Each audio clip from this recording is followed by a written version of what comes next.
Hey everybody, welcome to Flatch Daddy's Brew Lab. I am going to attempt to make mead. Why? Well, with the economic downturn, inflation, the government just printing money, pretty soon going to the pub to get a beer or a mead or wine, whatever you want, whatever your favorite spirit is, it's going to cost you an arm and a leg. So why not just learn how to make it yourself? So I've watched a few videos, read a few things on the internet, and I'm going to give it a go. Seems pretty simple. There's 3 ingredients, and sure as hell hope I don't screw that up, but I'm sure I'll find a way. So I'm going to make 2 different kinds today. Well, it's the same kind, but 2 different variations. They're both going to be meads. One's going to be using an orange blossom honey, and the other's going to be using a wildflower honey. And we're not going to know how it tastes till after like a couple months, but at least we can give it a go and see what happens. So first things first, we have our water. I'm going to add a little bit of water. Oh yeah, one thing that you got to do first, I guess, is what they say on the interwebs, is you have to sanitize everything, and I've done all that. And I'm using 1 gallon carboys. And this isn't an instructional video on how to, so if by any chance the mead elitists get a hold of this, suck it, I don't care. Unless I'm horribly screwing something up, then feel free to offer your opinion. Okay, so I got my 3 pounds of honey, which you need 3 pounds of honey for 1 gallon of water. And then I'm just going to take my honey and dump it in here.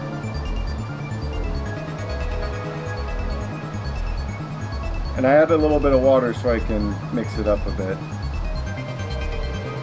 I found this funnel in the garage, so hopefully I got all the car oil out of it.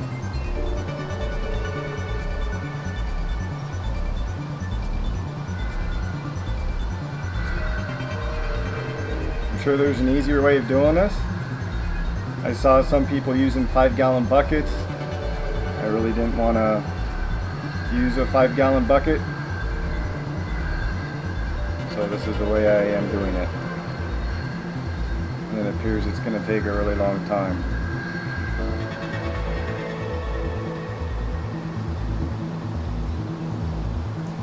Now we got our 3 pounds of honey and our 1 gallon carboy, and I'm going to finish adding the water.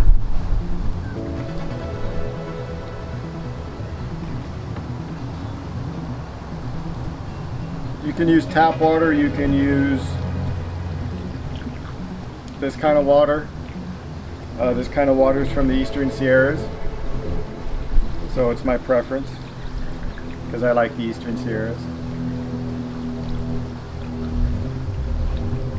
Alright, so you kind of want to get it to like right about there, because I still got to leave room for the yeast and whatnot. So you have to take into consideration the volume of the honey and all that other stuff. So anyway, now I'm going to add this lid, and you're supposed to shake it to introduce oxygen, and plus you got to mix the honey up. So now, without dropping this, we just shake. Yes.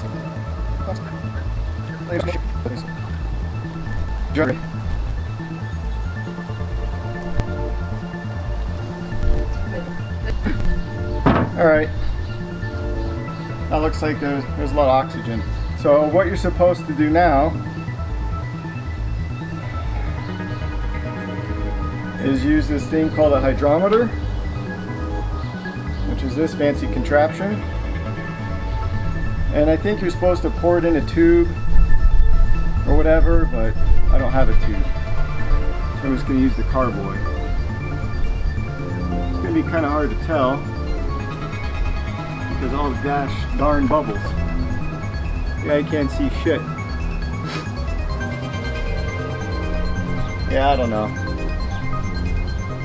Probably should get a tube. And I don't care. It's an experiment. So now what I'll do As it's been roughly 10 minutes. For the yeast, I'll give it a little bit longer. Maybe some of the bubbles will die down and I can try another hydrometer test, but I'll get back at you. Alright, now what we're going to do is we're going to add our yeast.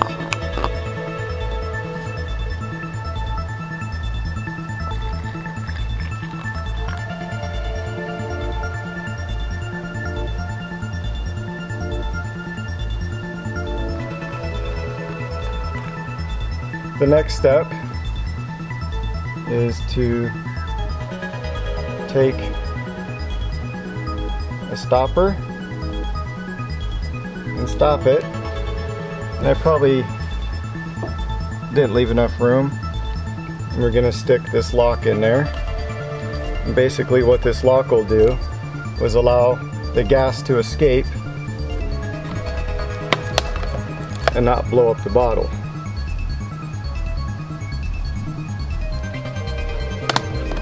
And voila. So after a couple weeks or a month or so, we'll go ahead and come back and check on this and see what happens. As you can see, my 2 gallons of mead are fermenting or getting ready to ferment. This is the orange blossom, this is the wildflower, and I'm pretty sure I screwed this up. These are 1 gallon jugs, and you're supposed to use 1 gallon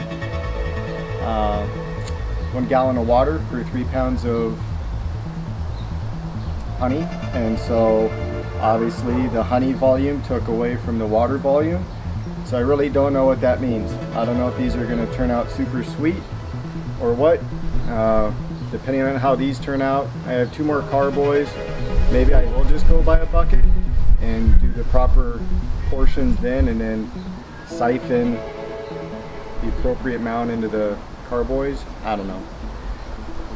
I just wing it. Anyhow, I will see you guys in about a month. Tomorrow.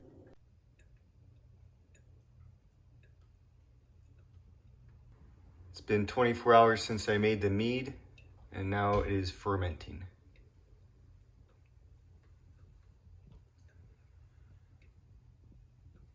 Many months later.